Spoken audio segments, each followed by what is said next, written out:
কোথায় যেন আওয়াজ শোনা যায়। আজকে সারাটা দিন ঘুরলাম, তোদের কাছে কেমন লাগলো? হ্যাঁ, অনেক ভালো লাগছে। বন্ধু, ঘোরাঘুরি করতে অনেক ভালো লাগে। হ্যাঁ বন্ধু, আমার কাছেও ভালো লাগে। দেখ, এই গ্রামটা দেখতে কত সুন্দর। হ্যাঁ, গ্রামটা কিন্তু অনেক সুন্দর। আর আমার গ্রামের প্রকৃতি দেখতে অনেক ভালো লাগে। আমার কাছেও অনেক ভালো লাগে। তাহলে এক কাজ করি, এই গ্রামে আমরা কিছুদিন কাটাই। হ্যাঁ, তুই ঠিক বলছস। তাহলে তো আমাদের বাসা ভাড়া করতে হবে। ওই তো দেখ, একটা লোক আসতেছে। আচ্ছা, তুই গাড়িটা এক সাইড কর, আমি ডাক দিতেছি। আঙ্কেল, আঙ্কেল, মনে হয় লোকটা দাঁড়াইছে। আচ্ছা, চল চল চল। আঙ্কেল, হ্যাঁ বলো। আঙ্কেল এইদিকে আসেন, একটা কথা বলবো। তোমাদের বাড়ি কোথায়? আমাদের বাসা ওই হাঙ্গার শহরে। তা তোমরা এই গ্রামে কি করতেছো? আমরা তিনজনে এইখানে আইছি কিছুদিনের জন্য বেড়ানোর উদ্দেশ্যে। এই গ্রামটায় আমরা তিনজন মিলে ঘুরতে আসছি। ও আচ্ছা। আঙ্কেল, আমাদের থাকার মতো কোনো একটা বাড়ি ম্যানেজ করে দেওয়া যাবে? আশেপাশে কি কোনো বাড়ি ভাড়া পাওয়া যাবে? আমার জানা মতে আশেপাশে কোনো বাড়ি নাই ভাড়া দেওয়ার মতো। আর এই গ্রামটা তো ভালো করে চিনিও না আমরা আঙ্কেল। এই রাতের বেলা কই যাবো আমরা বলেন? আচ্ছা, ওরা যদি এত করে বলতাছে তাহলে ওদেরকে ওই বাড়িতে নিয়ে যাই। হ্যাঁ, একটা একটা বাড়ি আছে। আচ্ছা, তোমরা আমার সাথে আসো। ধন্যবাদ আঙ্কেল। হ্যাঁ হ্যাঁ, চলেন আঙ্কেল। আর তোরাও আয় পিছন পিছন। এই যে এই বাড়িটা, এই বাড়ির মধ্যে কেউ থাকে না, তোমরা চাইলে এখানে থাকতে পারো। ওরে আল্লাহ, এত বড় বাড়ি! এটা তো পুরো রাজপ্রাসাদের মতো। হ্যাঁ সত্যি তো, এটা তো পুরো রাজপ্রাসাদের মতো লাগতেছে। হ্যাঁ, বাড়িটা কিন্তু অনেক বড়। আচ্ছা ঠিক আছে, চলো উপরে যাই। হ্যাঁ হ্যাঁ, চলো আঙ্কেলের সাথে যাই। অনেক বড় বাড়ি। এই বাড়িটা তোমাদের কাছে কেমন লাগছে? আমাদের কাছে অনেক ভালো লাগছে বাড়িটা। হ্যাঁ, অসাধারণ, সত্যি অনেক সুন্দর বাড়িটা। আরে বিছানা তো সেই রে, এই শুয়ে পড় শুয়ে পড়। আরে সেই তো মজা লাগতেছে, বিছানাটা একদম ফোমের বিছানা। দেখছেন আঙ্কেল, দুইটা বন্ধু একদম খুশিতে আত্মহারা হয়ে গেছে বাড়িটা দেখে। এখানে এক বিছানায় তো মাত্র দুইজন শোয়া যাবে। হ্যাঁ, এই খাটে দুইজন থাকতে পারবা। আচ্ছা ঠিক আছে আঙ্কেল, সমস্যা নাই, তিনজনে অমনি থাকবো। আসো আমার সাথে, এই পাশে একটা রুম আছে। ও, এই পাশেও একটা রুম আছে, তাহলে তো আমাদের জন্য অনেক ভালো। আর আমরা তো কল্পনা করি না এত সুন্দর বাড়িতে আমরা থাকতে পারবো। অনেক সুন্দর লাগছে আমাদের বাড়িটা। ভালো লাগলে হবে নাকি নাজমুল? এই বাড়িতে তো একটা খাট, আর একটা খাটে দুইজন শোয়া যাবে। তোমার তো আজকে বাইরে রাখবো। আর একজনই সোফার মধ্যে শুয়ে থাকতে পারবা। হ্যাঁ আঙ্কেল, একজন সোফার মধ্যে শোয়া যাবে। আমি ওর সাথে মজা করলাম আর কি। আচ্ছা, তোমরা এখানে কতদিন থাকবা? বেশি দিন না আঙ্কেল, মাত্র 3 দিন থাকবো। ও, 3 দিন? হ্যাঁ আঙ্কেল, 3 দিন। তাহলে আপনাকে এখন কত টাকা দেওয়া লাগবে? ওকে, তাহলে তোমরা 3000 টাকা দাও। আচ্ছা, এই না আঙ্কেল, 3000 টাকা। আঙ্কেল, আমাদের তো আবার কোনো সমস্যা হবে না? আরে কোনো সমস্যা নাই। আচ্ছা আঙ্কেল, যদি কোনো সমস্যা হয় আপনাকে কোথায় পাওয়া যাবে? তোমাদের সাথে আমার যেখানে দেখা হইলো এর থেকে একটু সামনেই আমার বাসা। ওইখানে গিয়ে বললেই রাফির বাসা কোনটা, তাইলে মানুষ তোমাদের চিনাই দিব। ওকে ঠিক আছে, তাইলে তোমরা এখন থাকো, আমি এখন চলে যাই। আচ্ছা ঠিক আছে আঙ্কেল। আচ্ছা আঙ্কেল তো চলে গেছে, এখন এক কাজ কর, রাত অনেক হয়ে গেছে, ঘুমাই পর যা। আর তোরা এখানে ঘুমা, হ্যাঁ? আমি তাহলে ওই পাশের রুমের সোফার মধ্যে ঘুমাই। আচ্ছা ঠিক আছে, যা। আচ্ছা তাহলে তোরা দুজন এখানে ঘুমা, আমি গেলাম ওই পাশে। যদি কোনো সমস্যা হয় আমার ডাক দিস। বেশি রাত জায়গাটা ঠিক হবে না, ঘুমাই পড়ি। আবার সকালবেলা উঠে পুরো গ্রামটা ঘুরে দেখব। কি ব্যাপার, হঠাৎ করে এরকম ভয়ানক আওয়াজ কোথা থেকে আসতেছে? মনে হইতেছে আশেপাশে কোনো একটা বড় ঘড়ির কাটার আওয়াজের শব্দ। এইভাবে শুয়ে থাকা যাবে না। এই নাজমুল, আকিব, নাজমুল, আরে তোরা দুইজন এদিকে আয় তো, তাড়াতাড়ি আয়। এই গভীর রাতে এত ভয়ঙ্কর আওয়াজ কোথা থেকে আসতেছে? হ্যাঁ, আমার কাছে অনেকটা অদ্ভুত লাগতেছে এই আওয়াজটা। এই আওয়াজটা ঘরের আশেপাশে থেকে আসতেছে। তাহলে এখন কি করব? আর রাত তো অনেক হয়ে গেছে। হ্যাঁ, রাত তো অনেক হয়ে গেছে, এখন কই যামু? আচ্ছা তাহলে চল, ভয় পাইলে চলবে না, নিচে গিয়ে তিনজনে দেখি যে আওয়াজটা আসতেছে কোথা থেকে। হ্যাঁ বন্ধু, চল নিচে গিয়া দেখি। আচ্ছা নাজমুল, আকিব, দাঁড়া, তিনজনে মিলে একাত্র বাড়ির বাইরে যাই। এই আওয়াজটা বাইরে থেকে আসতেছে। আচ্ছা ঠিক আছে, বাইরে চল। আরে বন্ধু, আশেপাশে তো কিছুই নাই। ঘড়ির কাটার আওয়াজের শব্দ আসতেছে, তোরা কি শুনতে পাইতেছিস? আশেপাশে তো কোনো ঘড়িও নাই। তাহলে এই আওয়াজটা আসতেছে কোথা থেকে? মনে হয় টাওয়ার থেকে। ওইটা টাওয়ার থেকে কি বললো রে? ওই যে দেখ, একটা ভূত। আমি আমি বাড়ির মালিককে চাই। ই ই ই ই, মালিককে চাই, আমি চাই। কি ব্যাপার, আমরা তিনজন এইভাবে এইখানে পড়ে রয়েছি কেন? তাহলে কালকে রাত্রে যেই ঘটনাটা ঘটছে ওইটা স্বপ্ন ছিল না? এই নাজমুল, নাজমুল, উঠতো। আরে বল, আমরা এখানে কা? আকিব, আকিব উঠ। হ্যাঁ বল। এই তোদের কি কোনো খেয়াল আছে আমরা বাইরে পড়ে রইছি? তাই তো, আমরা এখানে পড়ে রইছি কেন? তাহলে কি আমরা এই সারা রাত বাহিরেই ঘুমাইছিলাম? হ্যাঁ, আমরা সারা রাত বাইরেই ছিলাম। আমাদের সাথে একটা অলৌকিক ঘটনা ঘটে গেছে কালকে। আমি তো মনে করছি ওইটাই স্বপ্ন ছিল। হ্যাঁ, সেটা তো আমিও ভাবছিলাম। আমি শুধু দেখলাম কেউ একজন এই টাওয়ারটা থেকে নামলো আর সাথে সাথে তোরা দুইজন চিৎকার দিয়ে অজ্ঞান হয়ে গেলি।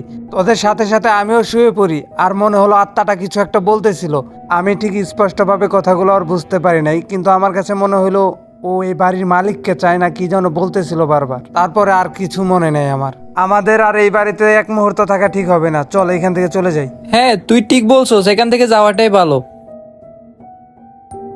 ওই তো দেখ একজন গাড়ি চালায় যাইতেছে, ওনারা ডাক দে। এই মাইকওয়ালা ভাই দাঁড়ান দাঁড়ান। ও মাইকওয়ালা ভাই, শোনেন শোনেন। এই যে ভাই, আমাদের কথা কি শুনতে পাইতেছেন আপনি? হ্যাঁ বলেন ভাইয়ারা, আপনার সাথে কিছু কথা বলতাম, আমাদের সাথে কিছু সময় দেওয়া যাবে? কোনো সমস্যা আপনাদের? হ্যাঁ ভাই, আমাদের একটু সমস্যা হয়েছে। কালকে আমাদের সাথে একটা অলৌকিক ঘটনা ঘটে গেছে, ওই যে ওই বড় বাড়িটার ওইখানেই। কালকে আমরা এখানে থাকার জন্য আইছিলাম, আর রাতের বেলা আমাদের সাথে একটা খুব ভয়ানক একটা ঘটনা ঘটছে। কি বলেন, ওই বাড়িতে ছিলেন আপনারা? হ্যাঁ ভাই, কালকে আমরা ওই বাড়িতে থাকার জন্য গেছিলাম। আপনাদের তো কোনো সমস্যা হয় নাই? সমস্যা বলতে মানে আমরা রাত্রেবেলা অনেক ভয়ানক একটা আওয়াজ শুনতে পাই আর বাইরে আসি, আর তারপর আমরা জ্ঞান হারিয়ে ফেলি। আর তোমাদের ওই বাড়িতে থাকতে বলছিল কে? কালকে এই জায়গায় রাফি নামে একটা লোকের সাথে পরিচয় হয়েছিল, উনি নিয়ে গেছিল। ও আচ্ছা, এই কাহিনী। আমাদের কাছ থেকে 3000 টাকাও নিছে। তোমরা যে লোকটারে টাকা দিছো ওই তো 1 নাম্বারের বাটপার। হাই হাই, কি বলেন আপনি? হ্যাঁ, ওই লোকটা খালি মানুষের সাথে দামি করে টাকা নেয়, কিন্তু তোমাদেরকে ওই বাড়িতে নেওয়া যাওয়া ওর একদমই ঠিক হয় নাই। আচ্ছা, ওই বাড়িতে হয়েছিলটা কি? তোমরা শুনতে চাও কি হয়েছিল? আচ্ছা তাহলে শোনো। আজকে তো একটা মিস্ত্রি আসার কথা ছিল। আচ্ছা দেখি তো মিস্ত্রিটা আসতেছে নাকি। ওই তো মনে হয় মিস্ত্রিটা আসতেছে। তুমি তাহলে আইছো? হ্যাঁ সাহেব, আইছি। আচ্ছা আমার সাথে আসো, আমি তোমাকে কাজটা দেখাই দিতেছি। আচ্ছা ঠিক আছে সাহেব। ওই টাওয়ারটা দেখতেছো না, ওই টাওয়ারের উপর একটা ঘড়ি লাগাইতে হবে। ওই টাওয়ারের উপর? এত উপরে? হ্যাঁ। না সাহেব, আমি এত উপরে উঠতে পারবো না, তাহলে আমি চলে যাই। আরে আরে কই যাইতেছো, দাঁড়াও কথাটা শোনো। হ্যাঁ বলেন। আরে ভয় পাওয়ার কিছুই নাই, তুমি অযথাই ভয় পাইতেছো। আমি এত উপরে কোনোদিন কাজ করি নাই। আরে সমস্যা নাই, তুমি কোনো চিন্তাই করো না, তোমাকে টাকা কিছু বাড়াই দিমু নে। যদি কোনো দুর্ঘটনা ঘটে যায় তাহলে আমার পরিবারে কি হবে? অযথা চিন্তা করতেছো, কিছুই হবে না। আচ্ছা সাহেব, আপনার কথার কারণে আমি শুধু উঠতেছি। আচ্ছা এই যে আমি তোমারে দেখাই দিতেছি, আমার সাথে আসো। আচ্ছা চলেন। এই লিফটে চড়ে তুমি উপরে ওঠো।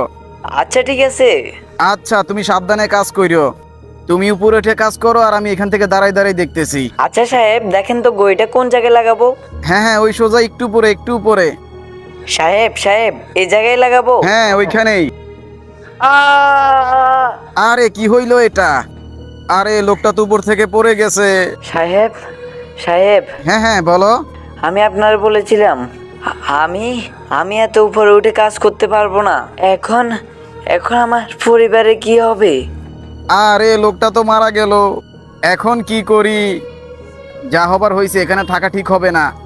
আরে লোকটা বারবার বলতেছিল এত উপরে সে কাজ করতে পারবে না, তারপরে জোর করে উঠাই দিলাম। এখন ওর পরিবারের লোক আইসা আমারে জিজ্ঞেস করলে আমি কি উত্তর দিমু? না না, কিছুই ভালো লাগতেছে না।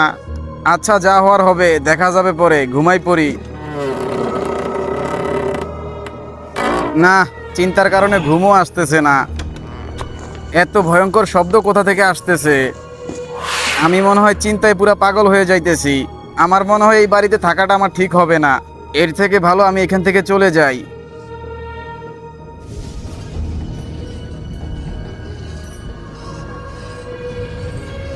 তোমাদের কপাল অনেক ভালো যে ওই আত্মাটা তোমাদের কোনো ক্ষতি করে নাই। আচ্ছা ভাই, এই বাড়িওয়ালার মালিক ওর এখন কই পাওয়া যাবে? ও তো অনেক দূরে এক জায়গায় বাসা ভাড়া করে থাকে এখন। ও আচ্ছা, তাহলে সে আর কোনোদিন এইখানে আসে নাই? ওই ঘটনাটা ঘটে যাওয়ার পর থেকে ও এখানে আর আসে নাই। আচ্ছা ভাই, তুমি কি জানো যে ওই লোকটা এখন কোন জায়গায় থাকে? হ্যাঁ আমি জানি ও কোন জায়গায় থাকে। ভাই, আমাদের তিনজনকে একটু ওনার কাছে নিয়ে যাবেন, আমরা ওনার সাথে একটু কথা বলতাম। আচ্ছা তোমরা যেহেতু এত করেই বলতাছো তাহলে ঠিক আছে। আচ্ছা তাহলে চলো। আচ্ছা ঠিক আছে ভাইয়া, চলেন।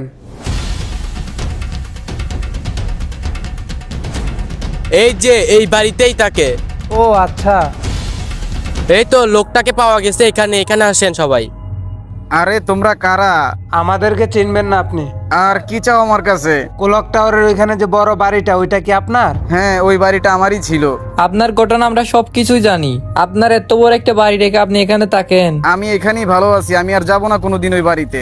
আচ্ছা ঠিক আছে, আপনি আমাদের সাথে চলেন। হ্যাঁ আপনি আমাদের সাথে চলেন।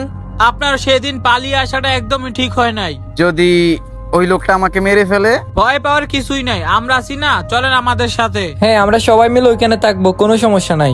তাহলে আপনি আপনার বাড়িটাও ফিরে পেলেন। আমার কারণে ওই লোকটার মৃত্যু হয়েছে।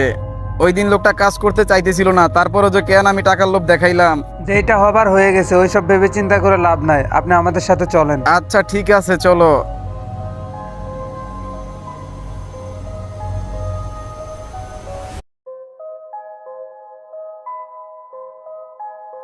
আত্মাটা তো সেদিন এই টাওয়ার থেকেই নামছিল। আচ্ছা চলো ওই টাওয়ারের নিচে যাই, ওইখানে আসতে পারে। ও ও ও আহ আহ আহ তুমি তাহলে এসেছো? এতদিন তোমারই অপেক্ষায় ছিলাম। আমি কি বলে যে তোমার কাছে হাত জোর করব বুঝতেছি না। সাহেব, আপনি আমাকে বলেছিলেন আমার কিছুই হবে না। তোমার মৃত্যুর ঘটনা দেখে আমি অনেক ভয় পেয়ে গেছিলাম, সেই কারণে আমি এই বাড়িটা ছেড়ে চলে গেছি। সাহেব, আপনি অনেক বড় ভুল করে ফেলেছেন, এর ক্ষমা তো হবে না। আমি অনেক বড় ভুল করে ফেলছি, আর যদি তুমি এখন আমাকে মেরে শান্তি পাও তাহলে আমাকে মেরে ফেলতে পারো। আমার কারণেই তোমার মৃত্যু হয়েছে, আমার শাস্তি হওয়া দরকার। এরপরেও কি তুমি লোকটাকে মাফ করবে না?